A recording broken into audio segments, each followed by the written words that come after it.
This is a story about when Colin James met Stevie Ray Vaughan. This one's for the Canadians.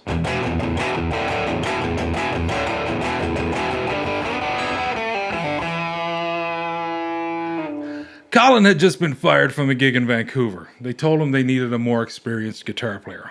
So he headed home to Regina to visit his mom and, well, maybe ask for a loan. But when he got there, his mother said that someone had just called. Some sort of agent for a man named Vaughn or something. Turns out there's a concert and the opening band had been fired. Colin phoned back immediately, and as it turns out, they needed a blues band to open for Stevie Ray Vaughan. They asked Colin could he be in Saskatoon the next night, and he said, yes, of course, I'll be there. And he hung up the phone and he realized, well, he needed a band. So he started calling around to some of his old friends to see if anyone would be willing to play with him. No one was available. So he called the Saskatoon Jazz Society and they suggested two players, a drummer and a bass player.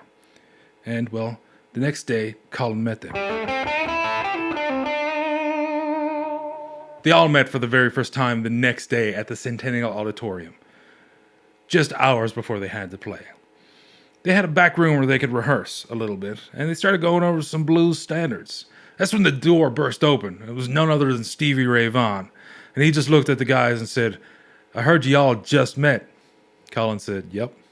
And Stevie just started laughing and said, well, good luck. Colin and the boys took to the stage and immediately started ripping it up. It was a sold-out show. 2 songs into their set, though, Colin breaks 2 strings. Big problem, though. No backup guitar, no extra strings. He was royally screwed. That's when Stevie Ray Vaughan's guitar tech jumps in and hands him one of Stevie's other guitars. They finished the set and they must have did a pretty good job because Stevie invited them to come back the next night to play in Regina, Colin's hometown. Colin and Stevie became fast friends. Stevie even invited him to join him on tour in the US. Just a few years after that meeting, Colin James would release his debut solo album. It would go double platinum in Canada.